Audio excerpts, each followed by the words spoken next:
Again, we're gonna hopefully be able to finish up the digestive system today. And like last class, we introduced the basic idea of the GI tract, the alimentary canal, starting with your oral cavity and down to your esophagus and your stomach and your small intestine and large intestine and all that, as well as the accessory organs, the glands, pouring different digestive juices in. And we also talked a bit about the enteric nervous system, the kind of primitive gut brain that's actually through the short reflexes is actually integrating and coordinating a lot of the digestive processes without actually having to involve the central nervous system. But what we're going to do today is kind of look at each part of the digestive journey, so to speak, starting in the mouth. And we'll be looking both at the breakdown, what's happening in those different sections, as well as any absorption. I mentioned most of the absorption is in the small intestine, but there's some absorption in other parts as well. So here we go. We'll just kind of start in the mouth.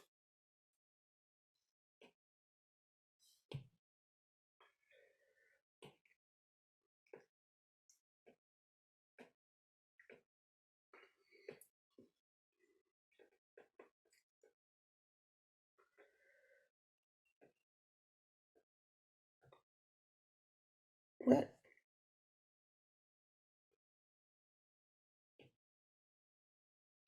Whoops. Interest of, that's better.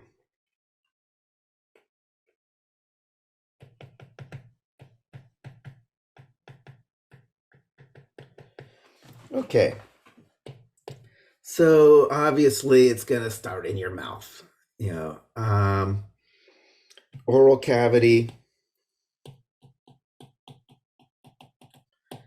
We've already been talking quite a bit about is going to be mechanical breakdown with your teeth.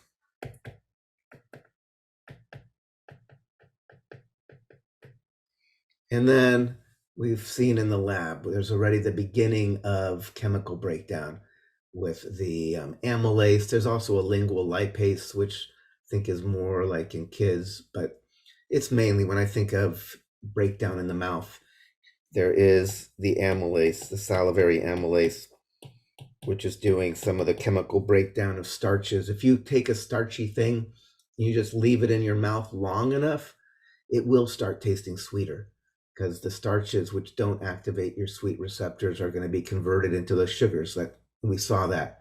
But we also saw in the lab that we waited like half an hour. Usually you don't chew on something for a half an hour and let that all happen. So like I've mentioned before, there's going to be lots more opportunity for starch breakdown later on. The pancreas is going to make an amylase that it's going to be dumping into the small intestine. So you can think of the mouth mainly as this place for like smushing things up. We also talked about the saliva having the mucus to make the bolus, so it's a nice slippery ball you can swallow.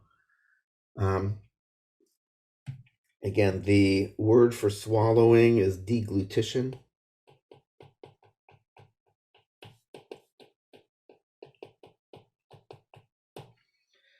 And that's going to start voluntarily. You kind of use the tongue to kind of shove the big bolus to the back of the throat.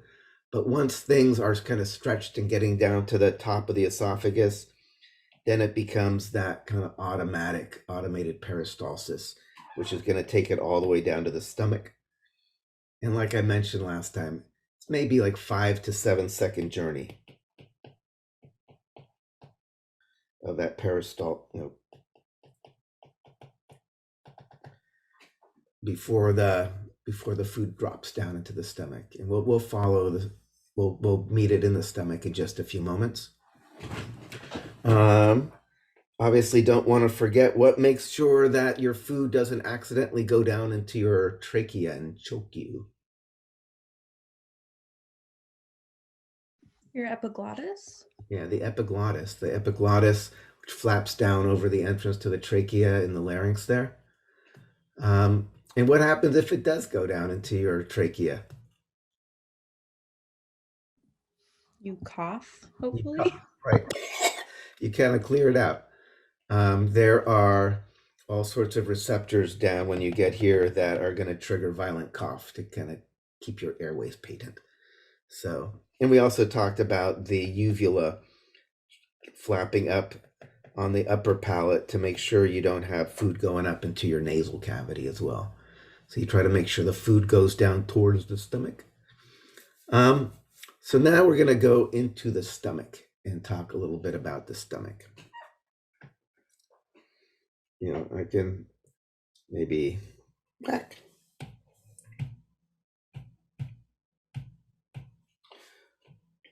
You can put like a big picture.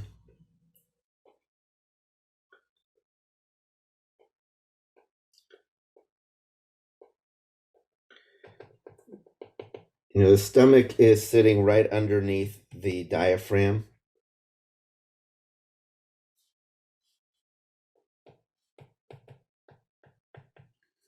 There's obviously got to be a little hole for the esophagus to pierce through the diaphragm. It's called the esophageal hiatus.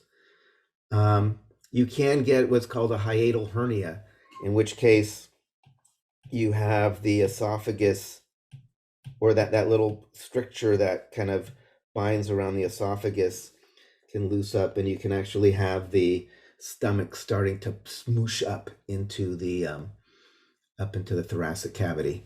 Anytime you see the word hernia,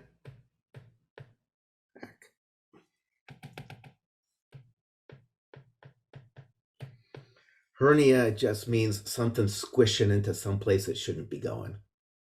Right? We'll talk about inguinal hernias later when we do that next week when we do the reproductive system, where your digestive viscera are squeezing out through the inguinal canal, which normally should just be like in a guy holding like the spermatic cord or something. So hernia just means something squishing where it shouldn't.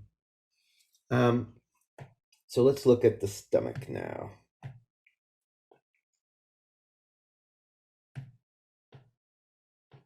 So the esophagus coming down.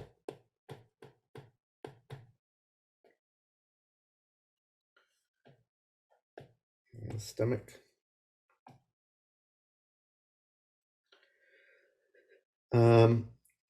Should mention a little bit more about the esophagus. Both the mouth, the oral cavity, as well as the esophagus is lined with stratified squamous epithelium.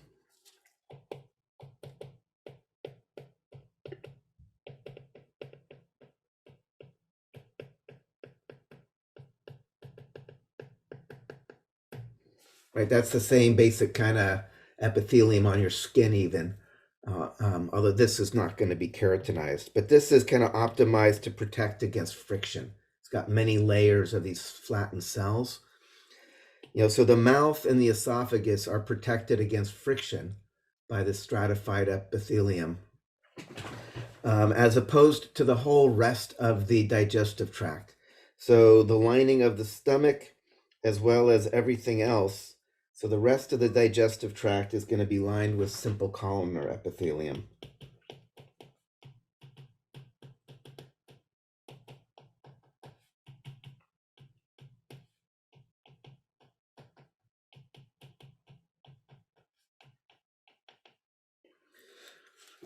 And that's because once we're down, further down, we don't have to worry about friction. It's more just this mushy goo that we're mixing up and breaking down. But there are going to be other issues, right? If you think about the digestive tract, the breakdown, it's about taking other mammals, like a cow or a pig or a rabbit or whatever you decide to have for dinner tonight, and basically dissolve it into goo, into basic building block molecules, right? And a cow is made out of basically the same stuff you are. So we're going to talk about how we avoid autodigestion. How do we keep from just dissolving ourselves from the inside, right? If you put a chunk of cow in your stomach here, that chunk of cow turns into dissolved goo that you're going to ultimately absorb. But you got to make sure that you're not just, dissolving yourself. So we're going to talk about ways you avoid, digesting yourself. The esophagus doesn't have to worry about that because that's just kind of the passageway. It's more worried about the friction as you swallow the food down. This little sphincter here that controls entrance into the stomach is called the cardiac sphincter. It can also be called the gastroesophageal sphincter. And because the esophagus is, protected against friction, but not protected against that kind of autodigestion, if this cardiac sphincter is not holding, and you do get this kind of digesting goo manage to reflux, go back up, that's going to hurt. That's heartburn, or GERD, they call it gastroesophageal reflux disease or heartburn. It's not actually your heart that's burning, obviously, right? The heart, it happens to be nearby here, so it's kind of the pain is in that place near where your heart is. But heartburn is basically when that digesting goo, which has all of these acids and enzymes designed to dissolve mammals, starts going up into the esophagus that is not protected from that. And you start causing pain, and ultimately you can cause damage if it happens consistently. So yeah, heartburn is just having that kind of corrosive goo end up here. What other parts of the stomach we should talk about? We'll talk about the fundus. Kind of the top part of the stomach is kind of big and floppy. The other bottom part's called the pylorus. This is more muscular. A big part of what the stomach is doing is storage. You are sitting down for a meal. You don't digest it all at once. You basically chew it and eat it and swallow it and chew it and swallow and chew it and swallow. And all that food is just plopping down here, like in the fundus. If you look in here, you just see it's kind of like a garbage pile, all the chewed up food dropping down in there. It doesn't like digest immediately. It kind of sits there and adds to what already is in there. Again, I've mentioned last class, if you barf, if you throw up, immediately after you've just eaten a bunch of stuff, you'll totally just recognize the chewed up food that you swallowed. You can store like up to a gallon, and the stomach can get really stretched out. If you're trying to avoid heartburn, you probably don't want to fill it up as much because that's going to put more pressure up there, right? Also, obviously, lying down is going to put more pressure on there. So storage is a big part of what the stomach does. But then there's obviously breakdown. And I've mentioned there's both mechanical and chemical breakdown. Once the food is in the stomach, you start having these waves of kind of peristalsis going down one way through the muscle of the wall, kind of squished down, but then it reverses and it comes back up. So maybe blue. That's not what I meant to do. So back up and then smush it back down again. So go down this way and then go back up this way and then go back down this way and then go back up this way. So it's basically smushing up, smushing down, smushing up, smushing down to kind of basically turn the whatever you chewed up and swallowed more into a paste. So so this kind of kneading action, You're kneading, like if you're making bread, you take the dough and you smush it and you flip it around and you smush it and you flip it around and you smush it. So kneading basically turns, I can erase this stuff here.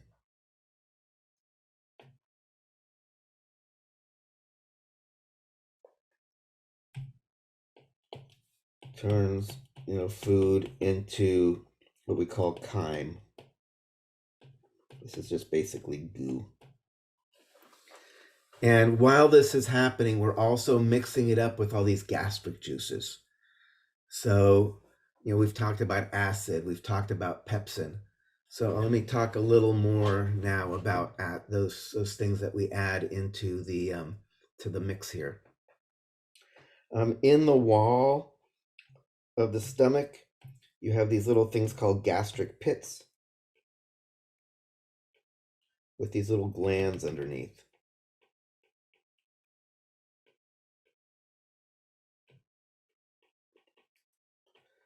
So maybe I should do this on a new page.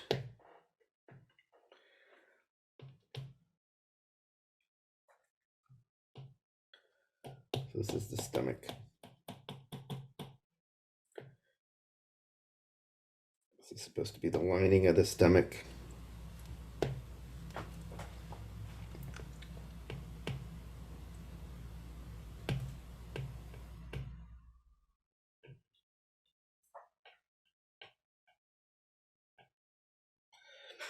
So these are my little gastric pits, which is kind of what it sounds like, a little divot in there. And these are my little gastric glands that are making stuff that goes up the pit into the lumen. Right, and this is all simple columnar epithelium making this up here and making this up here. So what I want to talk a little bit about is what kind of things do we find in a gastric gland? What does a gastric gland make? So obviously it's got to have to make hydrochloric acid to make the low pH. And so there's going to be these things called parietal cells. So I'm going to talk about what do we find in a gastric gland. There's going to be parietal cells, which make hydrochloric acid. And they also make something called intrinsic factor, which I'll talk about in 1 second. Chief cells, they make not quite pepsin. They make what's called pepsinogen. I'll talk about that in just a second. Pepsinogen, which will become pepsin. And then a whole bunch of what we call enteroendocrine cells.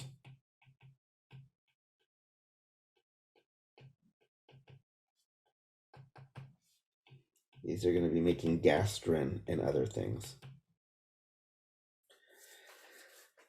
Like I mentioned, hormones are going to be really important in the control of the digestive system. It turns out that this gastrin, which is made by these endocrine cells that are in here, are actually the things that stimulate the parietal cells to release hydrochloric acid. So it's a little roundabout. There's going to be, when we are going to stimulate gastric secretion, we're going to actually have things that turn on these enteroendocrine cells to release gastrin. The gastrin then talks to the parietal cells, which then make the hydrochloric acid. So that's one example of a hormone that is going to be important in the control of digestive systems. So I talked about how to avoid autodigestion.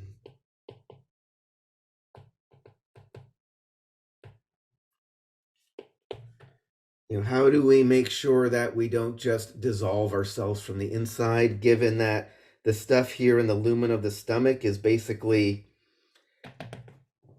things that dissolve mammals? So how do we make sure that this doesn't just eat its own stomach? Or you don't just dissolve your own stomach.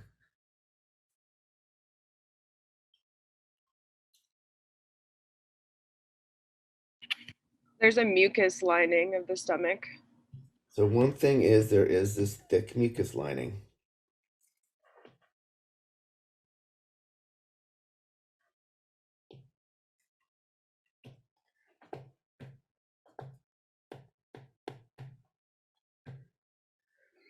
Right, so the stuff that's in the stomach isn't actually directly touching the cells of simple columnar epithelium on the wall. There's this kind of thick, gooey barrier there.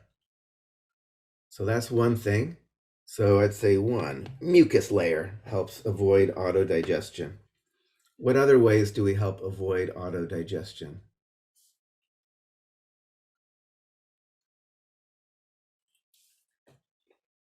So I don't know if people read this from their lab.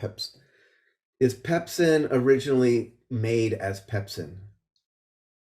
It's not. So these chief cells, these cells in the gastric gland, they don't make pepsin. They make this thing called pepsinogen, which is like a proenzyme, what do they call it? Zymogen or something.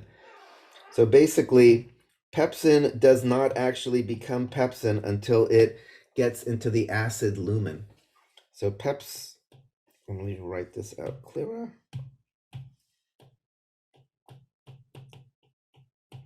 Pepsinogen is inactive. So the stuff that is being made by the chief cells, let me do a different color, down in here, it's not an actual protease. It's not something that dissolves protein yet. It's getting made here. It travels up this little gastric pit, but it's not actually going to be dissolving any protein. So it's not going to dissolve you. But once it gets into the lumen, so in low pH, it becomes pepsin, which is the active version. So that protease, that enzyme that dissolves proteins, that would turn a cow into goo, is not active until it's dumped into the low pH of the stomach. There's going to be similar things that go on in the small intestine as well. The small intestine is actually alkaline as opposed to acid, but it's the same thing. Those enzymes made by the pancreas that dissolve, that break down different biomolecules, they're created in this inactive proenzyme form, and they don't activate until they hit that different pH of the lumen of, in this case, the stomach, or later on in the small intestine. So that would be like another, like if I'm going to be doing number 2. Another way you avoid digesting yourself is you create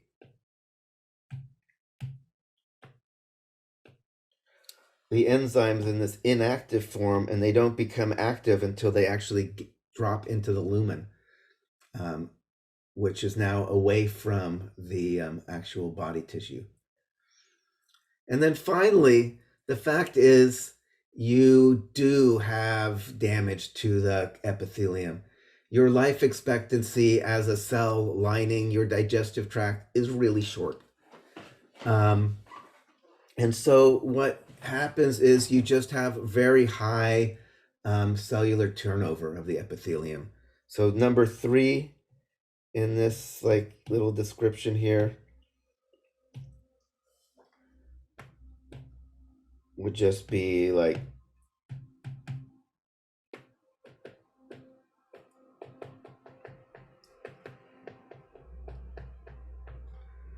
high cellular turnover.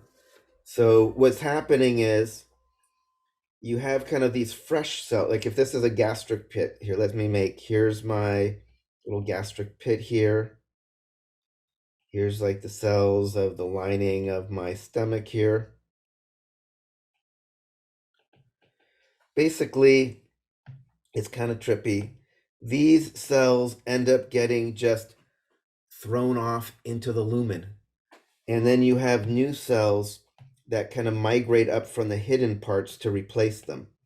So you have these cells that are down in the more protective pits that can migrate up and take over the front line.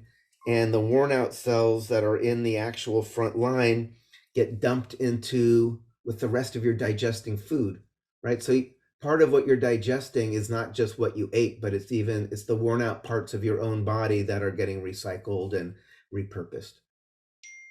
So you've got this going on in your stomach and all along in your small intestine. It's actually this really cool. I mean, we don't have time to get into it so much, but it's,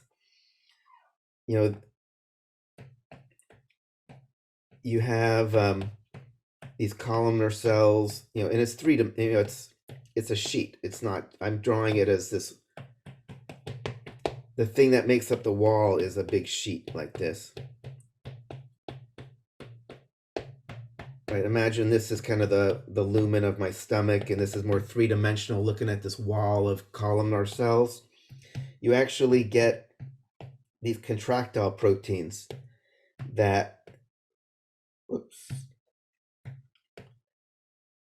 can go around, and as this, let's say as this cell is the one that's going to get ejected, let's make it kind of red because it's going to like go into the lumen here and get dissolved. And then the contractile proteins can just pull this together. And so it's basically like popping a zit. You can actually just pop out the worn out cell, but then immediately pull together the epithelium so you don't actually have a hole there or anything. And then meanwhile, like I said, going down, you're going to have other cells that are down in these pits migrating up to replace the stuff that's on the front line here. So definitely it's important to think about how we avoid digesting ourselves. Again, the mucus, having the enzymes produced initially in this inactive form that don't become active until they hit the different pH of the lumens. And again, this idea that the other way you deal with it is that you just have to keep replacing the cells because they are wearing out. Like, it's part of the reason, like if you are doing chemotherapy for cancer, most chemotherapy drugs target rapidly dividing cells. Like, you're trying to figure out what is the difference between a normal cell and a cancerous cell. Cancer cells tend to be dividing really rapidly. So these chemotherapy drugs are targeting rapidly dividing cells, which are getting the cancers, but they're also going to get your own. The collateral damage will be like, your hair follicle cells, which are making your hair's going to fall out. That's a place where you have rapidly dividing cells. They can also really mess up your digestive system because that's another place you have rapidly dividing cells. So it's worth kind of paying, knowing that there's a high cell turnover in the lining of the intestines or the digestive tract in general. What else do I want to say? Oh, I can also mention this intrinsic factor. So I was saying the parietal cells, in addition to making hydrochloric acid, they make this thing called intrinsic factor. Maybe I should just type this out briefly because that will be faster.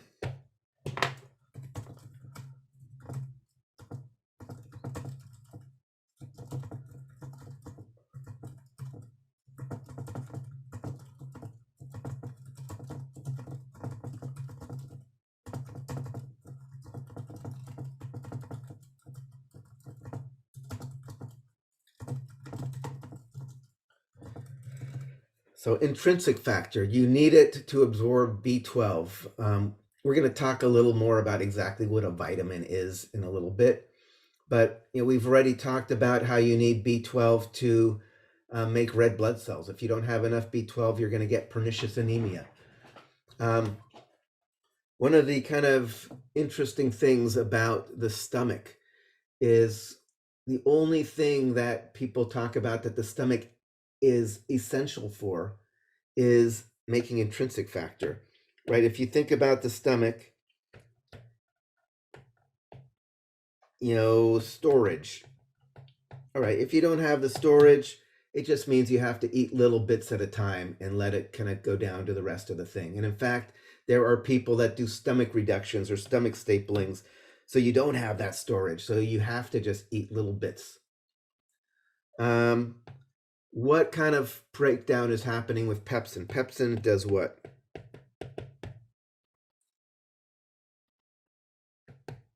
Protein? Yeah, this is going to be protein breakdown. The HCl basically helps denature, so the proteins kind of unwind and are more accessible to the pepsin. Then the pepsin breaks apart the peptide bonds. But we're going to see when you get down to the small intestine that the pancreatic enzyme called trypsin is doing the same thing. So you actually don't need this as well, because this can happen. Protein breakdown happens down in the small intestine as well. So the one thing that the stomach does that nothing else can do is make this stuff that allows you to absorb this vitamin. So like if you do get like your stomach's reduced or whatever, you're going to get additional shots of this, because that's going to be the one thing that you are not getting anymore through the normal processes. So it's worth paying attention to that. Let's talk a bit about absorption. Here. Absorption. So I should have mentioned, so in the mouth, you can actually absorb a bit through the buccal mucosa.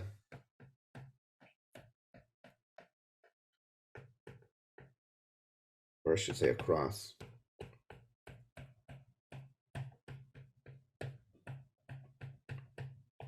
This just means the cheek. So there can be things that absorb into your body across your cheek. Can absorb sublingually, below the tongue. In fact, under the tongue is very thin skin and lots of blood vessels.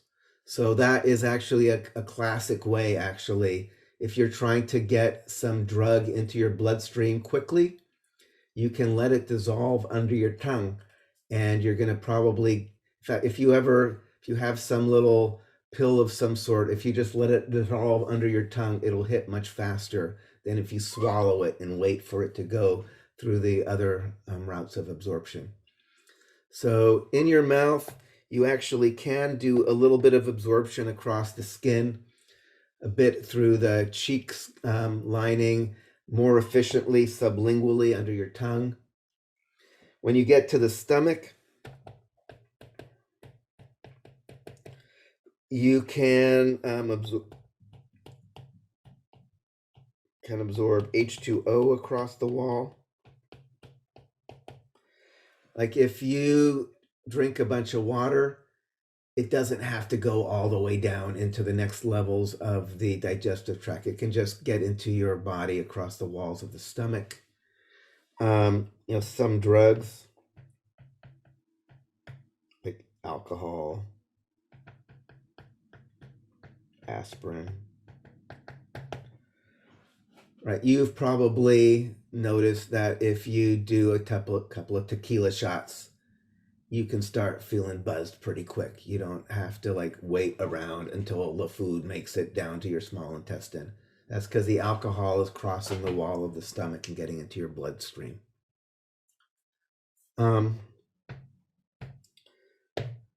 So back to the big picture here. The stomach, like I mentioned, is doing this kneading action.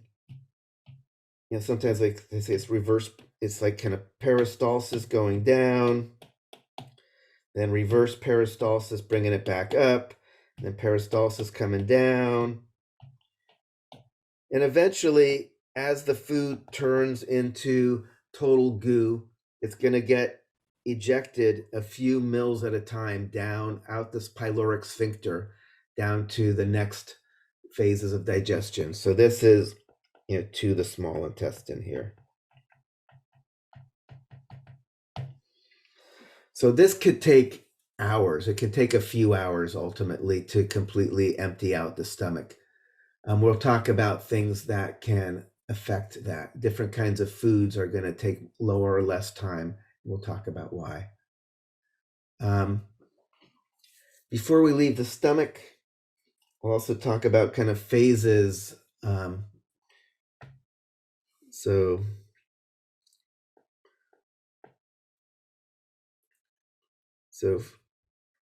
maybe I should say phases of gastric secretion.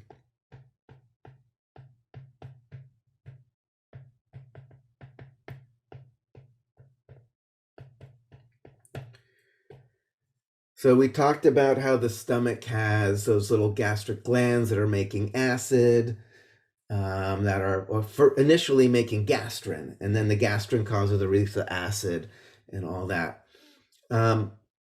There are 3 different phases people talk about in that whole process.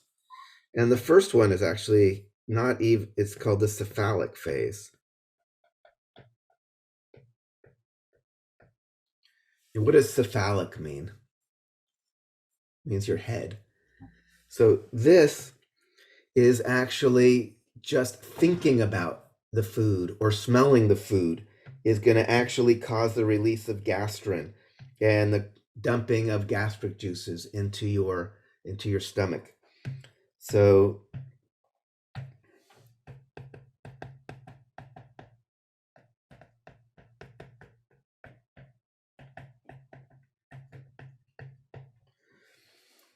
right, so this is before you've actually eaten anything. So this is what we would call feed forward, right? Anticipating a change.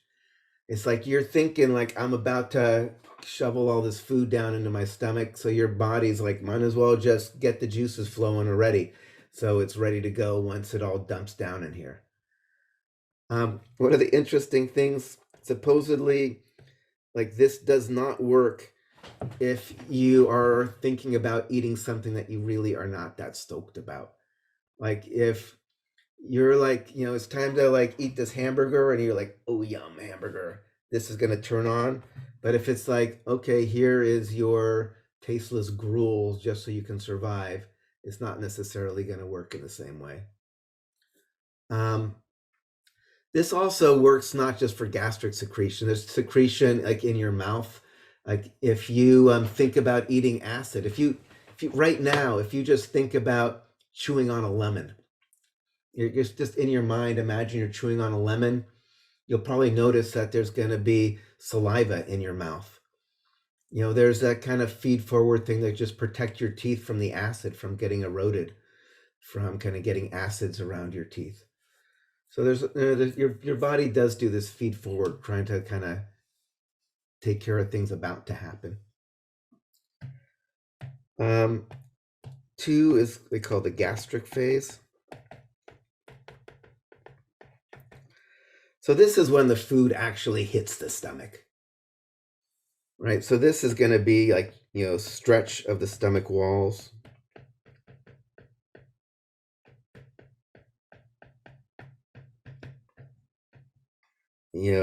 Presence of protein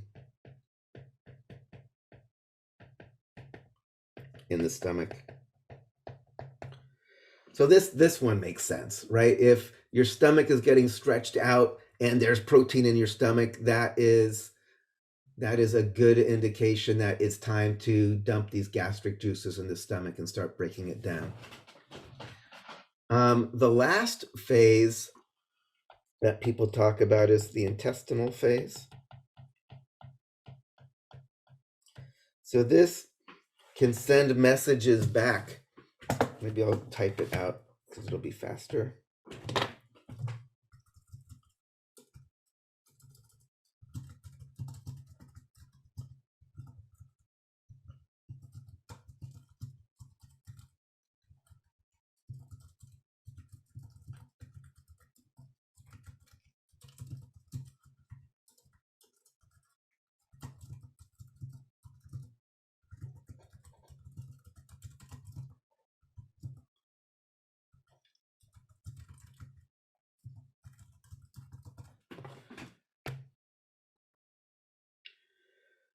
So the basic idea here, you're dumping, I was talking about how you're dumping that chyme squirt by squirt down into the small intestine for the next stages of digestion.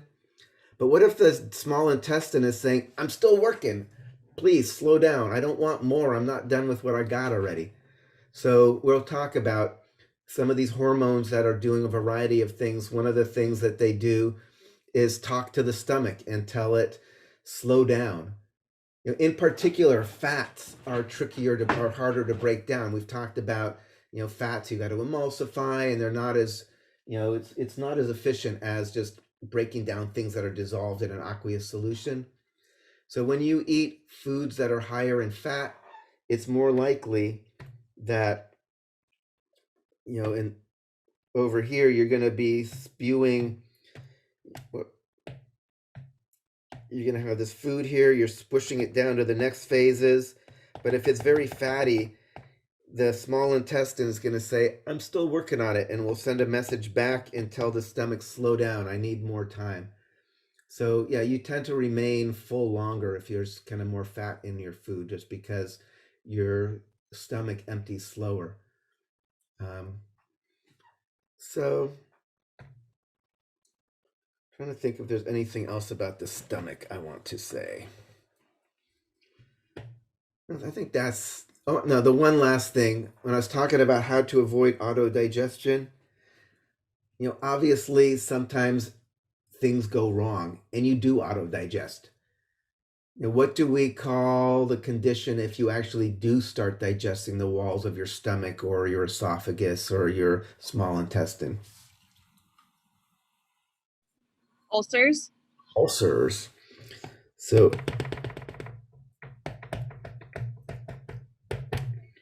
ulcer is when you actually do start digesting the wall there.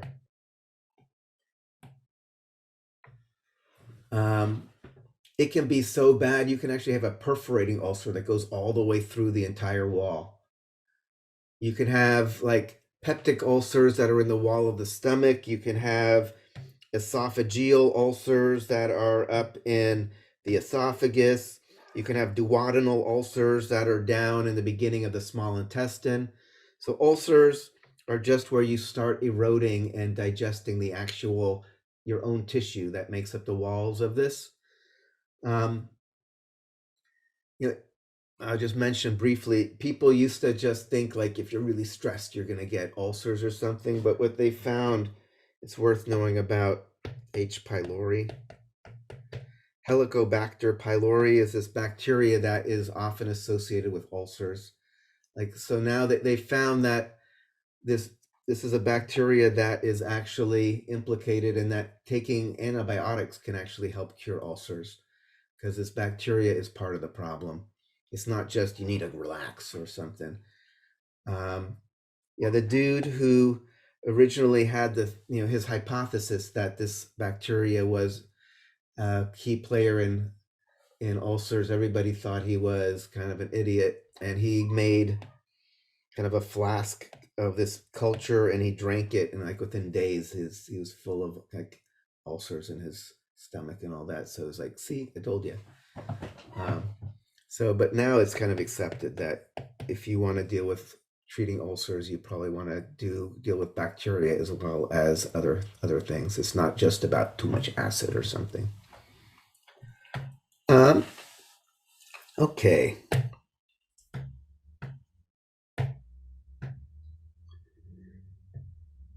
So we were in the stomach.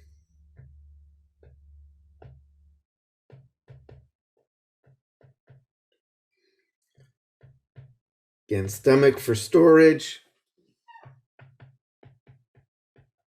There's protein breakdown here, as well as just smushing, mechanical smushing, as well as vitamin B12 absorption. But the lion's share of the breakdown and absorption, and I'll say some absorption, but not much. The lion's share of the absorption and the breakdown is going to be in the small intestine. So now we're going to get to the small intestine.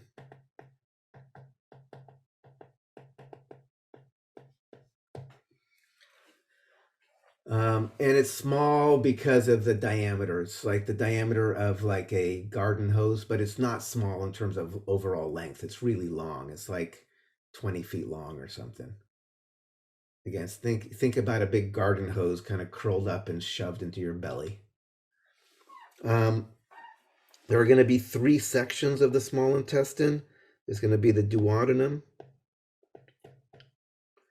This is basically like our little mixing zone.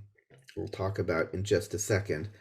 This is where we're going to mix the output from the stomach. If the stomach's got its stuff going down, we're going to mix the enzymes, and we're going to see bicarbonate juice from the pancreas are going to come in there. I'll talk more about that in a second. We're going to add in the bile from the gallbladder.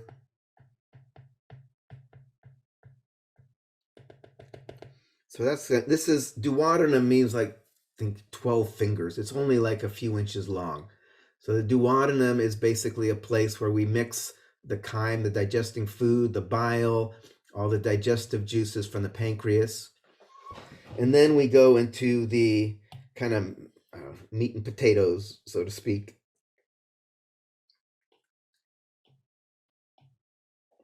And it's going to be the jejunum. So again, this is still the small intestine. This is like the first part of the small intestine. This is the second part.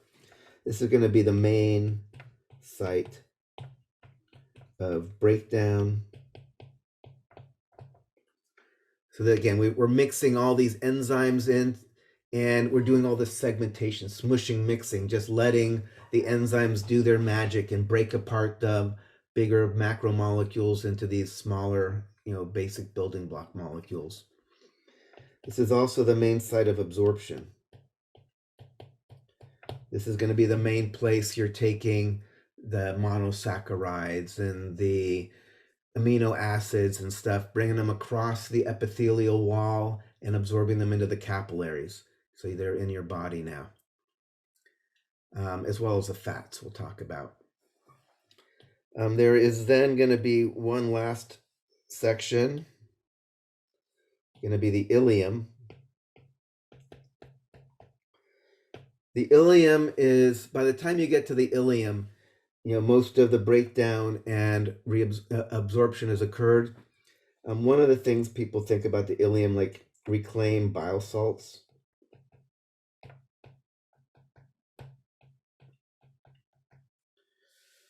Right, those bile salts which emulsify the fats, there's no reason to poop them out. You need them.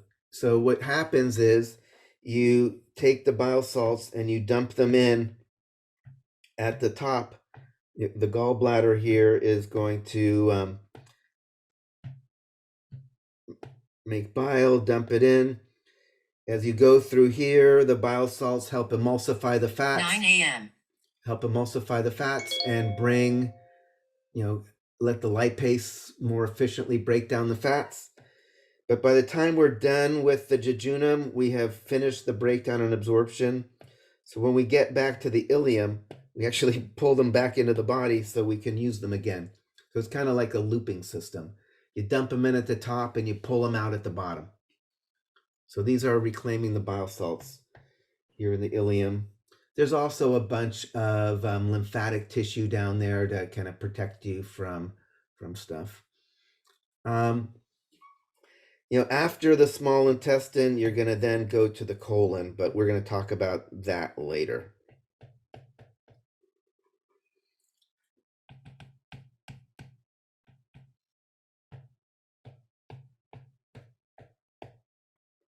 So we'll talk about the colon after we're done talking about the small intestine. So what I'm going to do now is talk about these 3 sections. Again, like I said, there's this duodenum, the mixing zone, and I'm going to talk specifically about the gallbladder dumping in, the pancreas dumping in, and what exactly they dump in and what controls their secretion. Then we'll go to the jejunum, and we'll talk more about the breakdown, Specifically, this is the final stages of breakdown where you're going to get the individual monosaccharides and amino acids with these enzymes actually bound onto the epithelium, the little brush border enzymes that do the final steps of the breakdown. And then all that, some of it's going to be transepithelial transport that we already talked about since the beginning of the semester. The absorption of the fats will be more complicated. We'll have to talk about lipoproteins and chylomicrons and stuff like that. And then we'll get to the colon, and then we'll kind of wrap things up, talk a little bit more about what exactly are nutrients.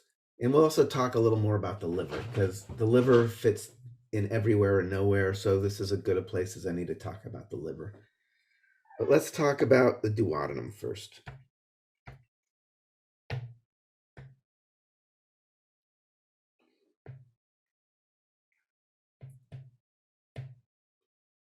So here's the stomach, and here's the duodenum.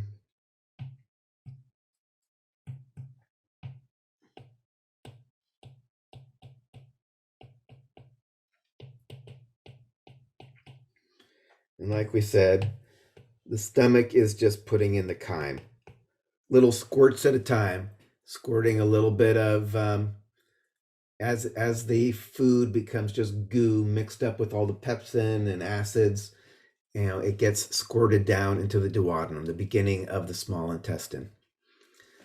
The other thing that comes in here are the secretions from the pancreas.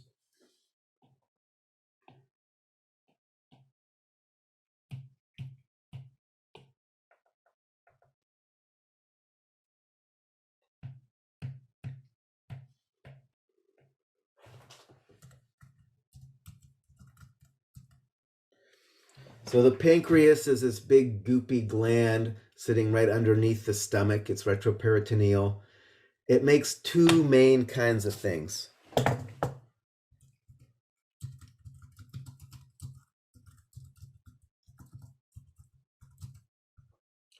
So it makes bicarbonate juice. That's going to be important because the chyme that's coming in from the stomach is really acidic. It's been all mixed. It's like pH 2 mixed with hydrochloric acid. The rest of the digestive tract is actually going to be alkaline. So we are going to neutralize the acid and actually make the rest of the digestive journey an alkaline environment. So this bicarbonate juice is going to do that. And then it also makes all sorts of enzymes.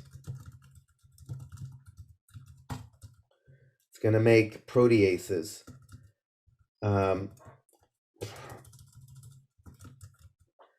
Things that break down protein, like pepsin, but this one's going to be called trypsin. It's going to make lipase, which you've already met, right? The pancreatin. It's going to make pancreatic amylase, so continuing the breakdown of starch. It's going to make nuclease that break down nucleic acids. So we're going to have all sorts of enzymes, basically enzymes to break down anything that we need to break down. We're going to continue with our digestive journey. All right, so when we last left our digestive system, there was like the stomach going into the duodenum. And then I talked about one of the things that was feeding into the duodenum was the pancreas. The pancreas had bicarbonate juice, as well as kind of this enzyme juice.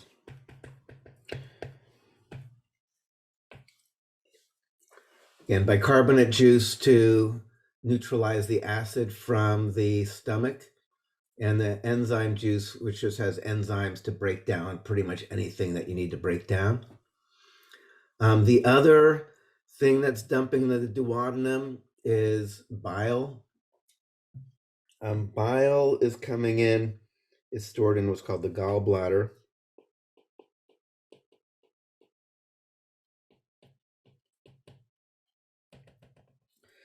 Bile is actually made in the liver.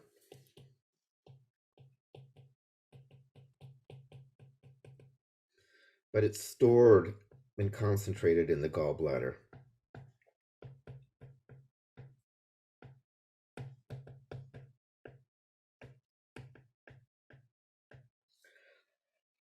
So, I'll talk about the liver later. When you think about bile, it's actually made in the liver, but we'll just talk about the gallbladder right now because that's where it's stored. That's what has to squeeze to kind of squish it into the duodenum. So, what I'm going to talk about now is how does the pancreas or the gallbladder know that it's time to squirt stuff into the duodenum? And this is going to be about hormones. This is going to be controlled by hormones that are secreted by the small intestine. So I think back when people were first trying to understand this, they were like, how does a pancreas know that there's food in the small intestine? And I think this was in dogs, they just cut all of the nerve connections, everything that they could think of that would be a way to communicate between the small intestine and the pancreas or the gallbladder. And yet, when there was food in the small intestine, sure enough, the gallbladder and the pancreas start going. So what they realized was there was not an actual direct connection at all, that it was actually the signal molecules, the hormones released by the small intestine, going into the bloodstream, going through the bloodstream, then talk into these. So we're going to talk about, there's a whole bunch of hormones that are involved in digestive control. There's only 3 you actually need to know for our semester. We already talked about gastrin. Gastrin was released in order to cause that gastric juice, the hydrochloric acid, to be produced. Let's look at some hormones released by the small intestine.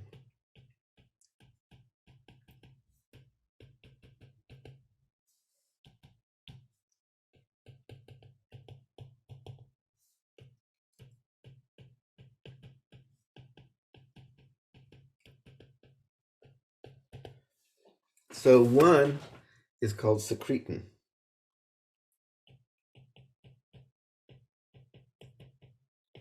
And this basically stimulates bicarbonate juice production by the pancreas. Stimulates pancreas to release bicarbonate juice.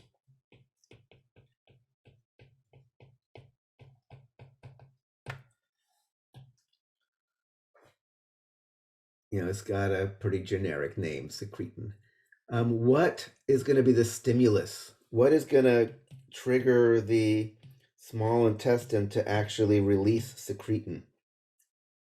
If the small intestine is releasing secretin, what conditions would cause the small intestine to release secretin? pH. Protons, pH. Yeah, exactly. Low pH. If the conditions in here are low pH, it releases secretin, pancreas gets the message and dumps more of this alkaline bicarbonate juice in to neutralize that. So that is going to be controlled by the pH, specifically low pH will trigger secretin release, which is then going to ultimately serve to bring the pH up. The other hormone you need to know that's made by the small intestine it's kind of a mouthful. It's called cholecystokinin.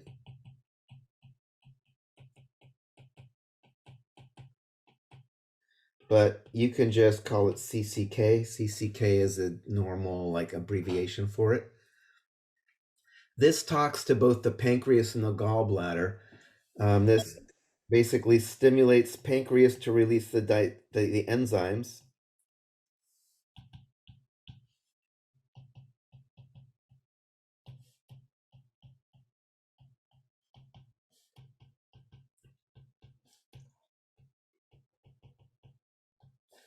And stimulates the gallbladder to release bile.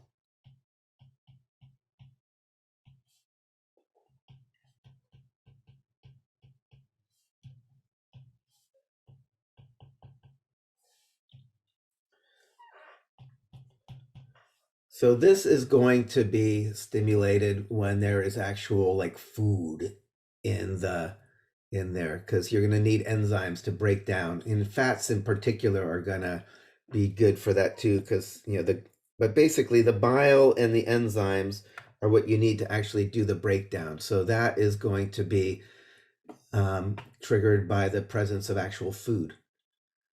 This cholecystokinin can also send a negative feedback message up to the stomach to tell the stomach, as long as there's still stuff in here that we're breaking down, it's telling the stomach to slow down, right? We don't want more chyme squirted down into the small intestine if there's currently a bunch of undigested food that we are requesting enzyme backup existence to break down right now. So that's the duodenum. Because kind of basically like the mixing zone here, where you're adding in the chyme from the stomach, the bile from the gallbladder, and the enzyme juice and bicarbonate juice from the pancreas. And bile, I've mentioned bile as bile salts. It also has other stuff in it, like part of the breakdown and recycling of worn out red blood cells. The heme group turns into this stuff called bilirubin after you pull back the iron. And that's part of this bile. It makes it kind of dark colored. It's part of, again, what makes your poop brown, right? If you just look at feces that, somebody who has jaundice, someone who had hepatitis, and all of that bilirubin was spilling out into their body rather than staying in the tubes, their poop just ends up being kind of gray. That's the actual color of all the bacteria and stuff you're pooping out. So that kind of classic brown poop has a lot to do with just the color of these pigments that are being released as part of the bile as well. So what we're going to do now is go to the middle part and kind of the part of the small intestine that's really the workhorse in terms of both breakdown and absorption. All right, so we had the stomach, duodenum, now the jejunum.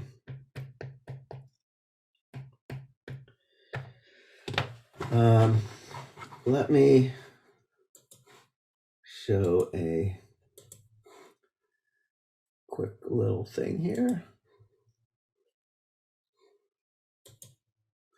So normally I would draw this out more, but in interest of time, I'm just going to share an image here. If you, on the top here, this is just a picture of the small intestine as a tube, kind of like the thickness of a garden hose. And then if you look, the sides have all these big ridges, which are called the plicae circularis. So there's all these big folds. And then if you look at the surface of this thing, it looks all like velvety. It actually has all these tiny little fingers coming up. It's kind of like, think about looking at a terry cloth towel or something. It's not smooth. It's got all sorts of little things threads poking up at you. So the surface has got all these tiny little villi. And then if you look at the individual cells that make up the columnar epithelium, they have the microvilli, which we also call the brush border.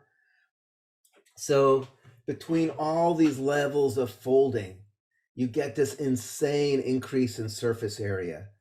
Even though this like garden hose of a intestine fits into your belly, it has the same surface area of like a football field. So you've got a whole lot of surface area to absorb the nutrients across, to maximize our rate of absorption, diffusion into the body. It's also worth looking at in this villus. The other things that we're going to get to look at in a little more detail in a few moments. Let's go highlighter color. So in the villus, there's capillaries, which are going to be where you actually, as the nutrients are in the lumen, are going to go across transepithelial transport into the capillaries. That's going to be the absorption. You also have this thing called the lacteal, which is actually a lymph vessel, which is going to be important for actually absorbing the fats. So fats are going to have a different path. They're going to go into these lymph vessels called lacteals versus other things like carbohydrates and amino acids and stuff are just going to go across and get absorbed directly into capillaries. This brush border, in addition to increasing the surface area by having all these little folds, these little brush borders also anchor a lot of the enzymes that are going to do the final steps of the breakdown, right? If you think about it, the final steps of breakdown are turning things into monosaccharides right before you do transepithelial transport. So it makes sense to have that last step happen right near the boundary. So then you're going to do transepithelial transport there. So we're going to talk about the brush border enzymes in a few moments. All right, what I'm going to do now is kind of focus on this little subpart of the wall of the jejunum. But again, it's just, there's the main tube, there's the big folds, and now these little finger-like folds, and we'll look at what's going on in here to see the final steps of breakdown as well as the absorption.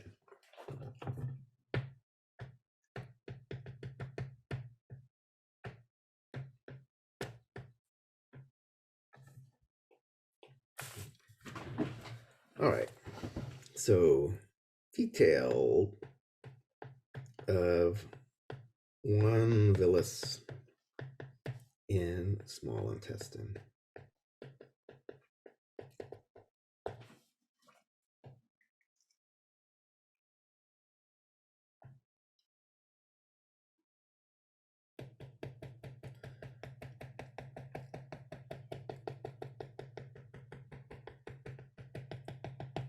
So this is my simple columnar epithelium.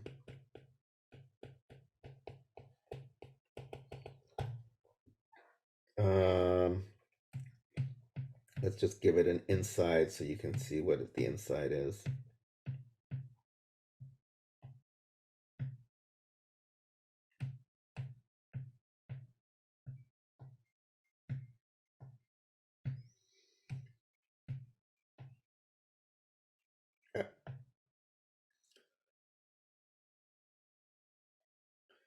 Out here is the lumen. This is where the digesting food is. We have the capillaries in here.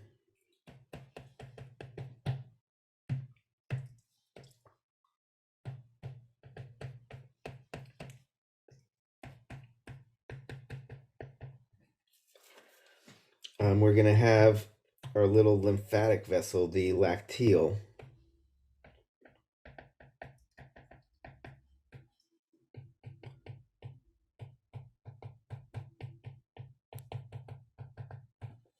Maybe let me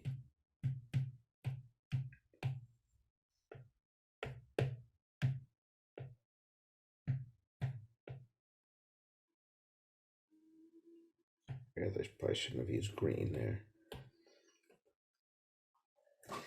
So we have both capillaries to absorb most of your generic nutrients, but then the lacteal is going to be necessary to absorb fats. The brush border, again, all those microvilli, little folds on the individual cells. We find brush border enzymes anchored here. Maybe I'm going to write it out as using my typing tool just to make it clearer.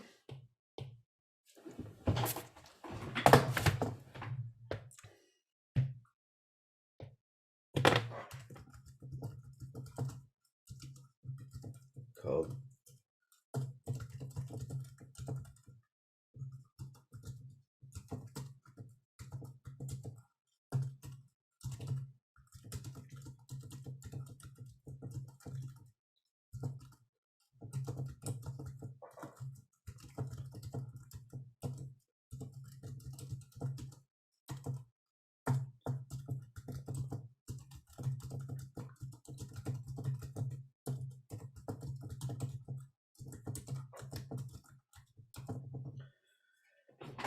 Right. Like I said, it makes sense that you do the final steps of the breakdown right at that surface of the epithelium, because that's where you want them to be to actually carry them across into the capillary. And to absorb like sugars and amino acids, you already know how to do it. It's that transepithelial transport that we saw in the very beginning of class. So we don't really have to go into a lot of detail there because that should feel super familiar.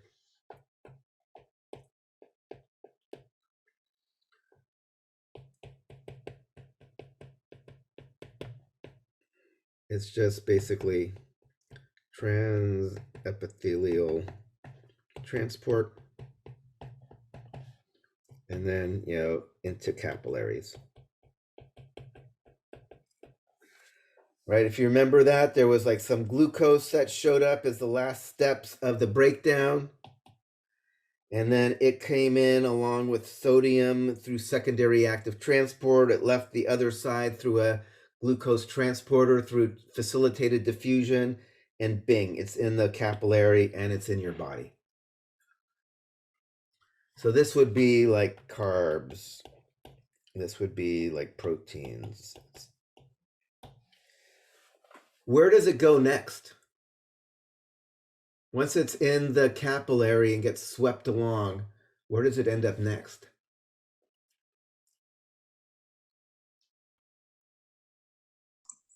Your heart? No, it doesn't yet.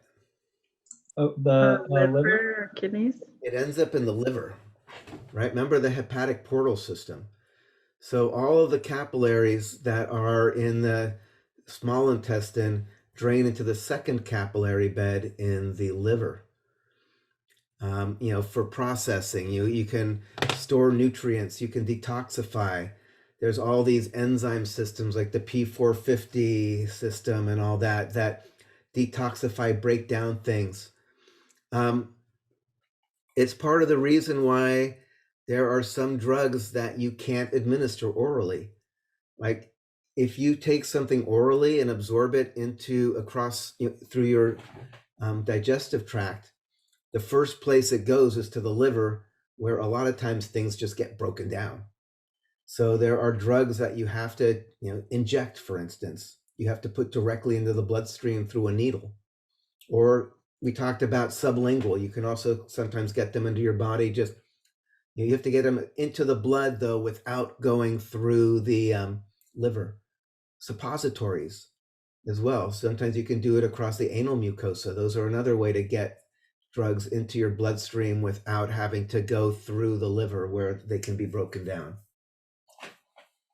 So in general, these things that are getting absorbed into the capillaries and here in the small intestine first go to the liver and then end up going into general circulation, then back to the heart.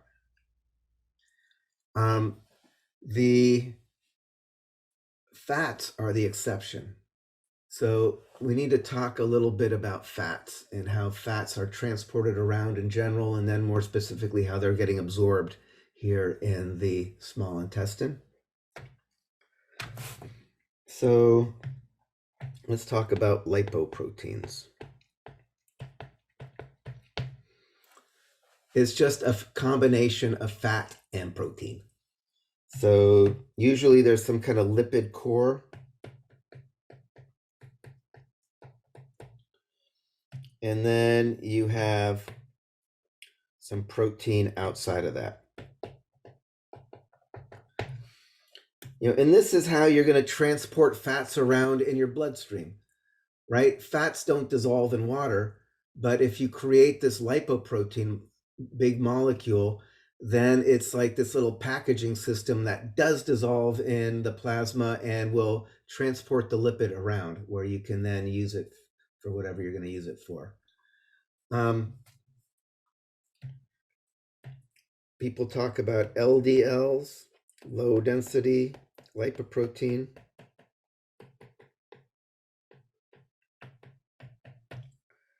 HDL, high density lipoprotein. high density, low density, just based on the proportion of fat to protein. Fat, fat floats. So fat is less dense. These LDLs tend to have a bigger core of fat and a thinner layer of protein, whereas the HDLs tend to have a thicker layer of protein with a correspondingly less intense kind of core of lipid. The LDLs tend to be about delivering fats for deposition in your tissue. HDLs tend to be more about taking stuff away for disposal. That's why these are often kind of, the bad fats. These are like the good fats. Obviously you need both. You're always delivering and taking things away, but the ratio is something that they look at in your overall kind of cardiovascular health. You don't want to have too much of the things that are just depositing more and more fat in your body as opposed to the ones that are kind of getting rid of stuff. So you need both of them, but there are kind of this more optimal ratio of kind of that balance of not just depositing more and more and not getting rid of it. So lipoproteins, and then there's one other special lipoprotein that is only seen in fat absorption in the intestine, and it's got, again, these names that are kind of a mouthful, the chylomicron. Chylomicron. So there's HDLs, LDLs. These are just for transporting fats around in your bloodstream. Chylomicrons, these are specifically for absorbing fats in your small intestine.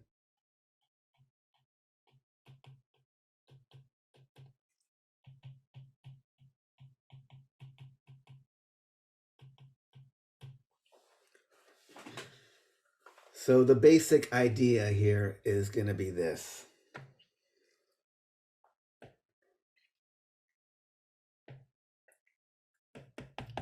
Here's the villus.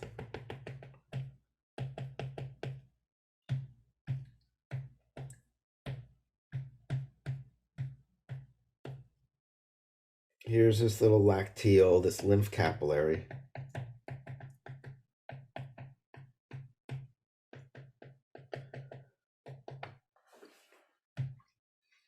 And here are our fat breakdown products.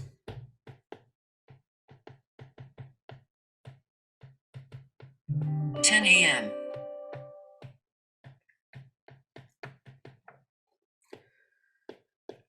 Which are also going to be kind of surrounded by little bile. So this was what happened as you're breaking down everything using the lipase and using the bile. And those fat breakdown products get taken up by your epithelial cells, and they get assembled into these little chylomicrons, into these little lipoproteins.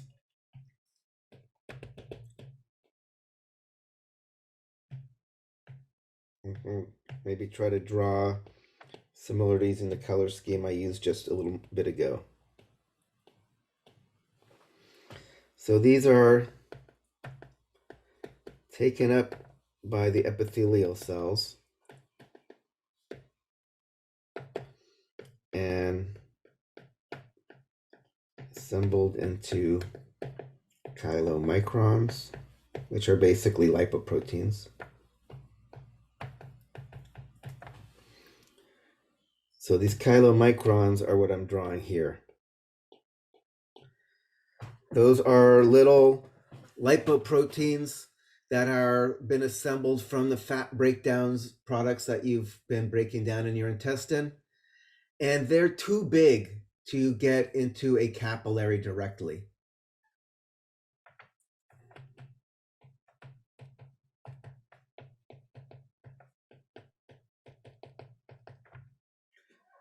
But the thing we learned about lymph capillaries was they have those flappy endothelial cells that can let big things in. So what happens is these lacteals do have the capacity to accept and allow these in. So these enter the lacteal.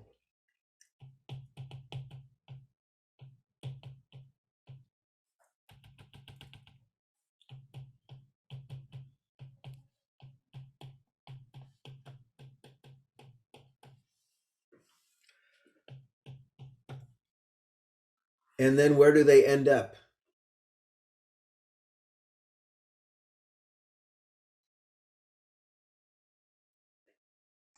The lymphatic system. Yeah, so they end up going into the lymph vessels, and then where do they end up ultimately? It's straight to your SVC in your heart.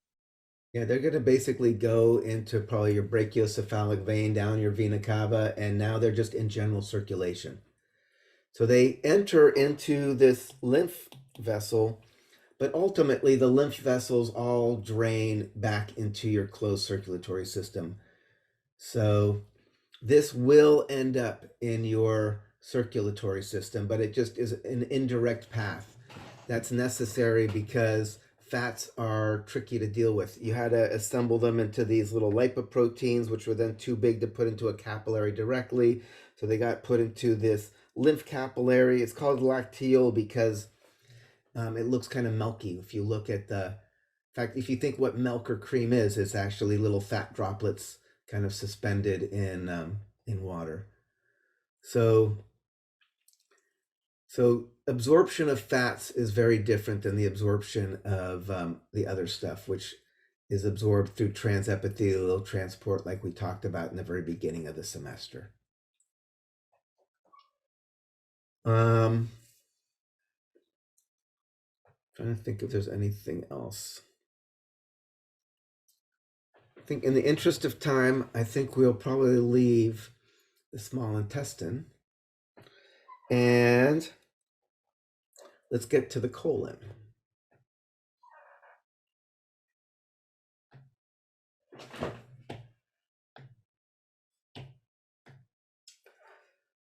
All right, maybe let me use the ghostly one. So we went and had the stomach, we have the small intestine. Okay, so assume we've come in here, we've done the protein breakdown, and here we've done the breakdown of everything else in the absorption in the small intestine, here in the jejunum. We've reabsorbed some bile salts here in the ileum. Thing to remember is you are dumping a lot of water into the tube as you're digesting things. All of those digestive juices, all of that mucus, that's all lots of extra water, not water you ate or drank. That's water that dumps in through the process of all these glandular secretions. So you need to pull most of that water back, or else you're going to be dehydrated. You're going to talk about water balance. If you just let all of that go, that's what's called diarrhea. Diarrhea is if all this extra water that got added into the digestive goo doesn't get reabsorbed adequately. Right? You need to keep a little bit of water moisture in there, or else you get constipated. Your feces turns to a rock and it can't move out. So you need to have some moisture in there so you can squeeze it out, but you don't want too much because one is messy. No, but more is because you dehydrate.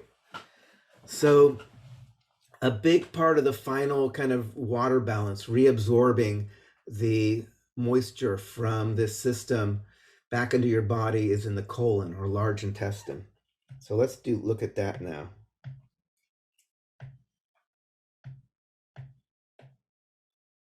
I can just, there's the cecum, there's the ascending colon, the transverse colon, there's what's called the sigmoid colon. You have to kind of bring it to the middle of your body, right? So the ascending, transverse, descending, sigmoid colon, because your anus is in the center of your body, so you got to do this little jiggle. There's this part called the rectum. Then there's the anal canal.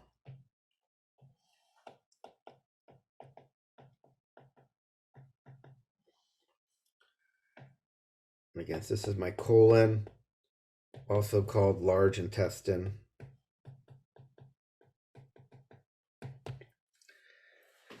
And again, the large here is not actually due to length. It's actually a lot shorter than your small intestine, but it's large in terms of diameter. It's kind of more the diameter of your arm. It's going to be reabsorbing water.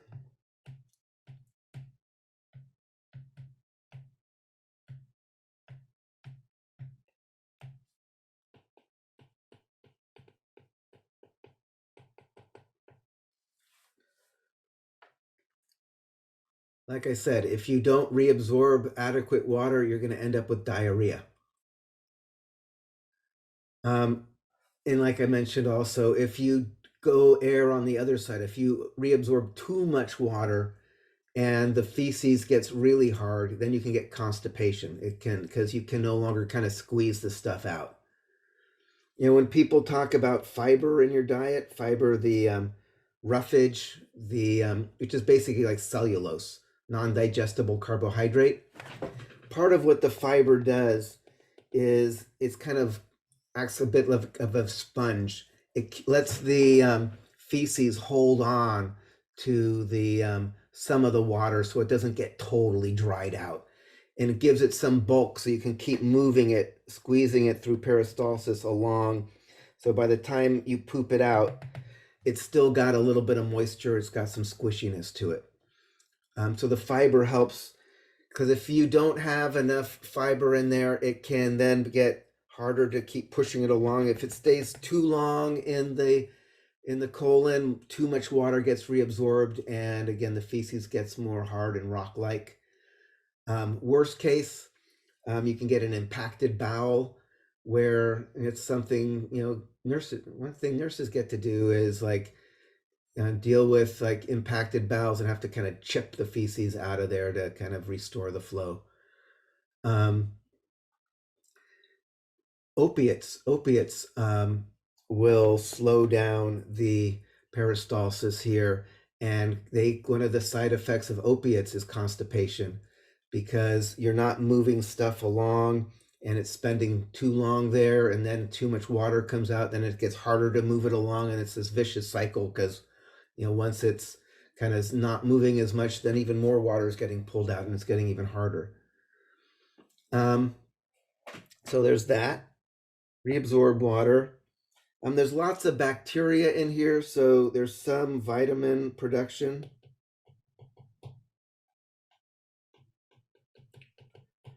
You know, by bacteria. There's lots of bacteria in here. And when they, you know, the whole classic thing of, you know, beans, magical fruit, the more you eat, the more you toot. Or, you know, that's because there's carbohydrates like cellulose that you can't digest, so they make it all the way down to here, but the bacteria can break them down. And part of that process is they make gas, you know, your flatulence, farting. Rectum, part of what the rectum does here separates flatus from feces.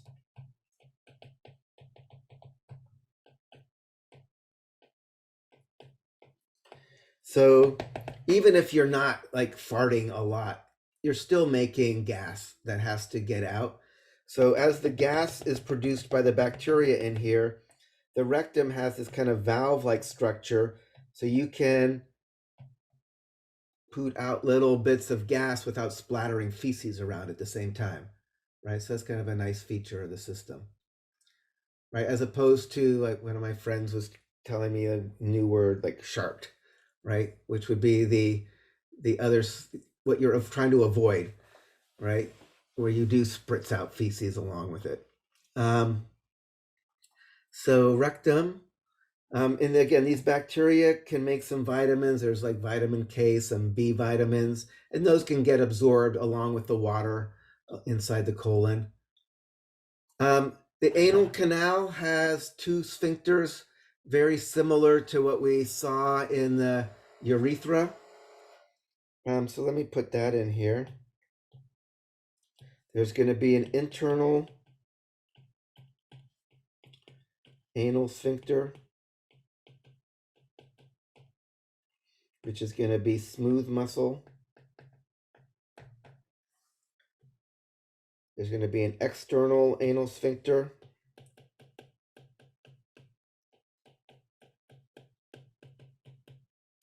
which is skeletal or voluntary.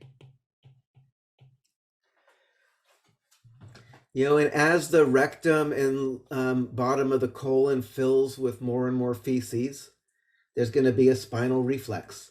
That is going to cause this internal sphincter to relax.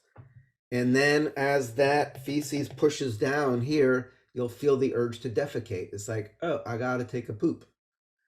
But luckily this external sphincter is skeletal muscle, so you get to choose whether to relax that at the moment or not.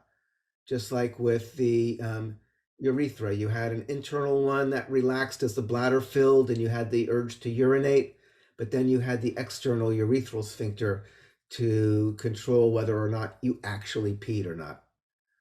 So, obviously you can also help the kind of evacuating your bowels by increasing the pressure here, by like shutting down your glottis. Bearing down for a bowel movement is going to create more pressure and make it more likely that you squish something out the backside here. Okay, there's only two other things I want to say. Like I said, one is talk about the liver, since we need it, we should talk about it. And then I also just wanted to leave with some basic ideas about what are these nutrients that we're talking about. So, we could spend so much time on the liver, but instead I just want to make sure you walk out of this class having some basic idea of how many different cool things your liver is doing for you. So, the liver, which is basically a gland. It's derived from epithelial tissue, like most of your glands are. It's highly regenerative.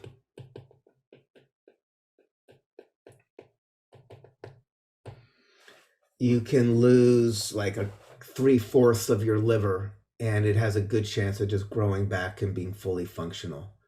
In fact, people who get liver transplants, literally, I give you half of my liver and both of our halves grow into full functional livers again, if you're lucky. Right, it's possible to keep knocking it down to where it can't get back up anymore. That's like what happens in alcoholism, like with cirrhosis, for instance. If you're constantly overwhelming the ability of the liver to detoxify things, and it's kind of stewing in toxic byproducts, eventually the liver cells just get replaced with fat and connective tissue. That's cirrhosis, and fatty liver and all that. But if you just have some acute insult to the liver, it actually has an amazing ability to come back. Liver, you need your liver. Like, you can live without a spleen. You only need one of your kidneys. The liver does so many essential things. You need your liver to live. So let's talk about what are things that the liver does. What's the one thing that it does that we just mentioned in our discussion of the digestive tract? Removes toxins. Well, so it does. I wouldn't say removes toxins. I'd say it breaks down. Breaks down toxins and etc. Like when you are going back to our taking a couple of shots of tequila, like as soon as you finally hit enter on your last exam 4 or whatever, it's like you get kind of buzzed, and then after a while you're not buzzed anymore, right? You don't stay drunk forever. It's because the liver has enzymes that are breaking apart the alcohol and other metabolic byproducts to eventually break them down, and then eventually they get excreted by like the kidneys later. But the liver is detoxifying things, as well as just like kind of breaking down drugs in general. Like when you take pharmacology later, you'll learn about these different enzyme systems in the liver that you have to worry about when you're kind of trying to find the life of any particular drug that somebody takes, and how quickly it's broken down and how it's broken down. So what else does the liver do?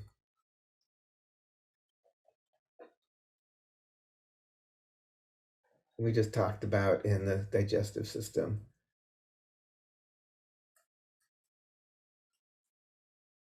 It makes bile. Exactly, it makes bile. So bile, which is that amphipathic molecule that helps emulsify fats, it's stored and concentrated in the gallbladder, but ultimately the liver is what makes it.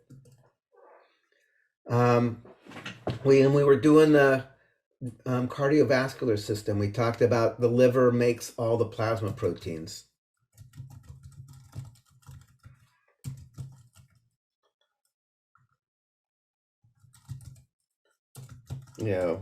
Except the antibodies.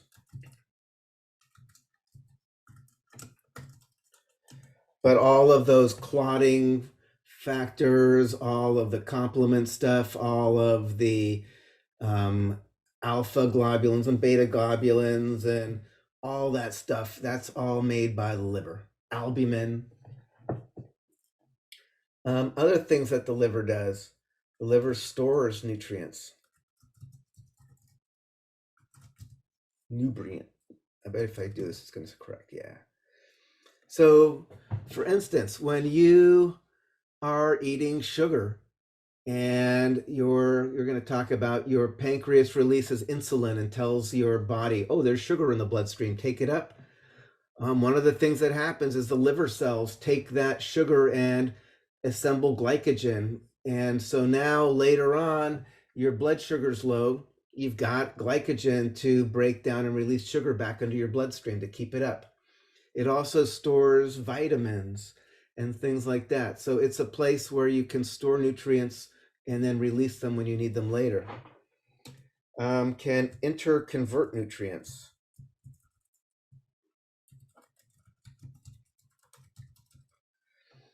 We're going to talk about essential nutrients pretty soon. The idea of nutrients that have to be acquired from your diet, but then there's a bunch of amino acids, like the majority of the amino acids that you use. If you don't have the right one, you can actually just take one you've got and use the chemistry set of the liver and turn it into the thing you want. So it's got the ability to take the molecules you have and turn them into the molecules you want. So that's another thing that the liver does. Talked about the liver having those sinusoidal capillaries. It can filter the blood, filters the blood, recycles worn out red blood cells.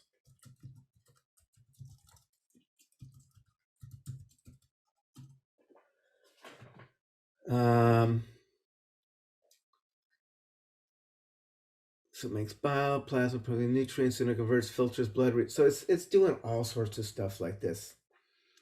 So just kind of giving you a sense that the liver doesn't neatly fit into any one system. It's doing lots of important stuff. And again, this was why if you don't have your spleen, you're cool, because your liver is doing the same thing. The spleen was about filtering blood and recycling more RBCs, but the liver does it too. So that's the liver. We'll leave the liver. Now, again, when you get into more advanced classes, you'll spend a lot of time looking at the different cytochrome systems that break down different things in your body. But for our class, we'll just kind of set the stage for your later deep dive into all the ways that the liver has for processing and breaking things down. And then the last thing I want to say is just a real brief overview of what do we mean by nutrients. The nutrients, we got to get nutrients from our food. the ones you've already been talking about, carbohydrates, fats, proteins. These are the ones that are specifically ones that you can get energy from.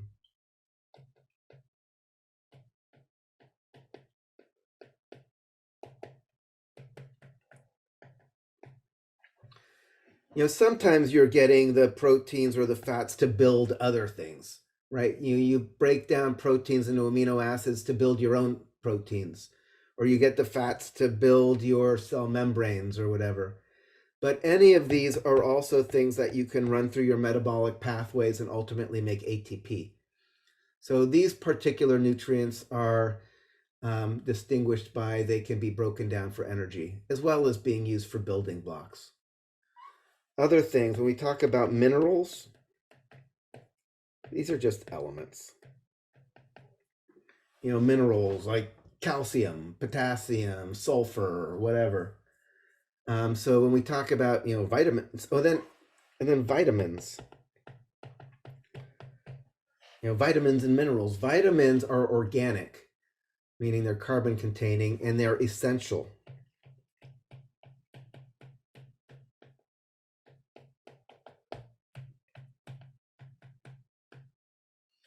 So let's talk about what it means to be essential.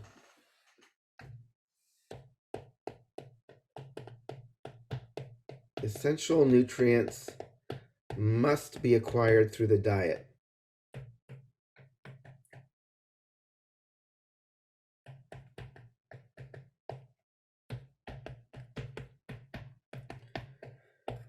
Meaning there are certain things, like I talked about, you can make stuff you don't get, but there are certain things you have to get through your diet.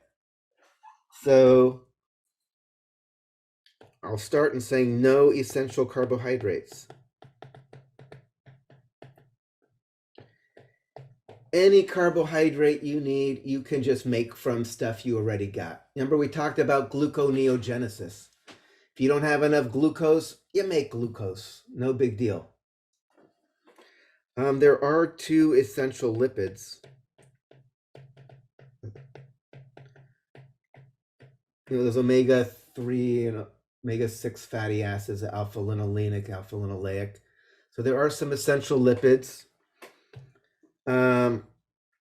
There are somewhere around 8 or 9 essential amino acids.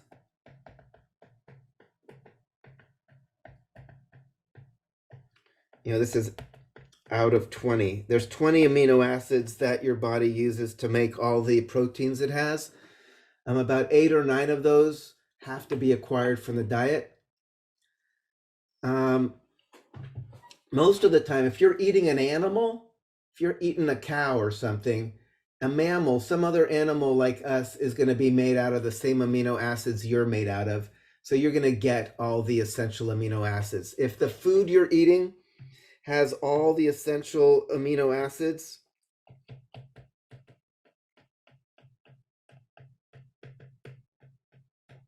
then we call that a complete protein. God, trying to type really fast means I get sloppy. Right, so if you're eating a hamburger, that would be a complete protein because you're getting all the essential amino acids that you need. There's a lot of things like, more alien life forms like plants that are very different from us. They don't necessarily have all the same amino acids that you have.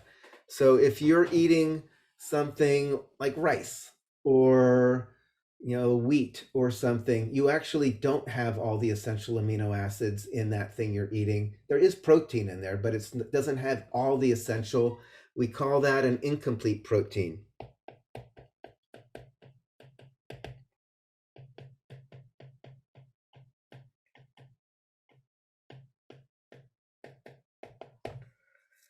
Right? Most plants are going to be incomplete proteins. Which brings us to the thing of how is it that obviously people are vegetarians and are healthy. how can you be a vegetarian and still make sure you get all your essential amino acids?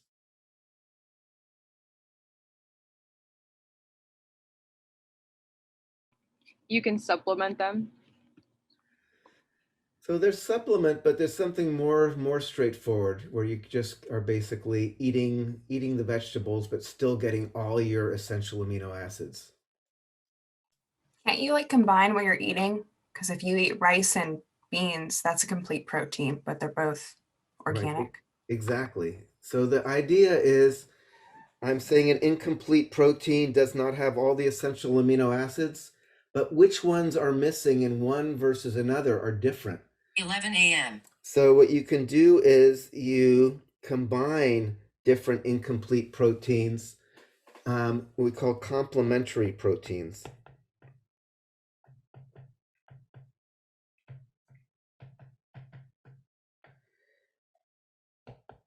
To get them all. I mean, got to catch them all. Like, what if, here,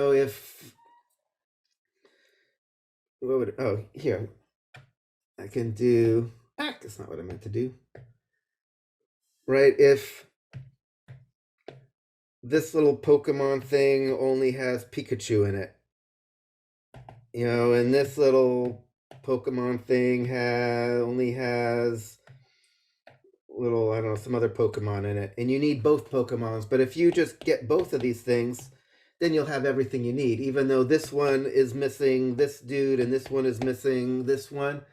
Between both of these, you get all of the ones you need. So again, the classic thing with rice and beans, if you eat rice and beans, they're both missing stuff, but between the two of them, they got everything. They cover all the bases.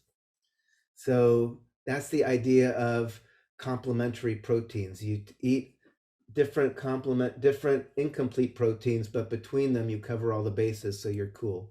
You just have to be more intentional. If you want to be more brainless about need to get all my amino acids, you just eat like a piece of meat.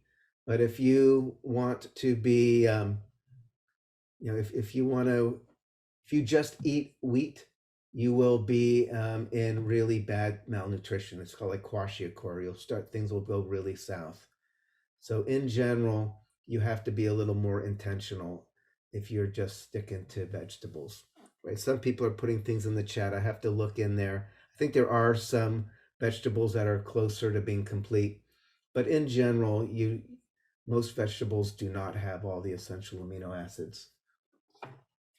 And I kind of got off on this with the idea of vitamins. Vitamins are essential, meaning they must come from your diet, and little organic molecules. They're usually involved as parts of your metabolic pathway. They're often like cofactors or coenzymes. They work together with the enzymes to run the metabolic pathways.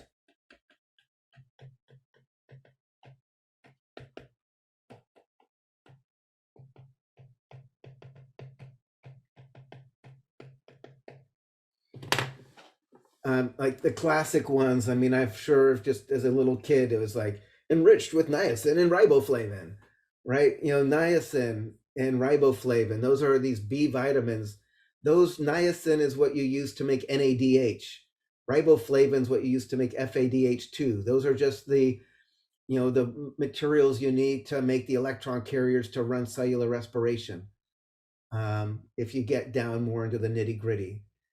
Other vitamins are playing roles, like vitamin A is going to be involved in making your photopigments and things like that.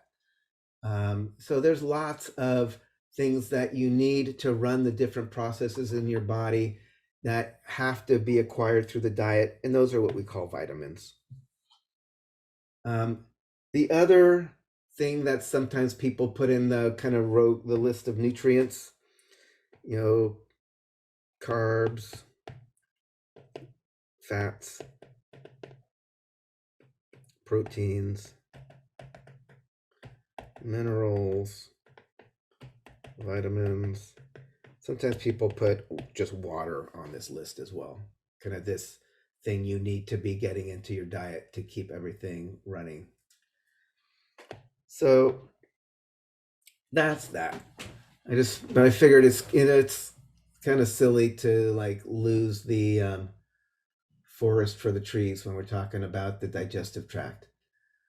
So basically, as you're putting your food into your body, you are breaking it down. You're getting all your monosaccharides to break down for energy, fats for energy, as well as for building blocks, protein for energy and for building blocks, minerals, vitamins that you need to make all the things you need to run all of the processes and make all the different molecules that you need in your body.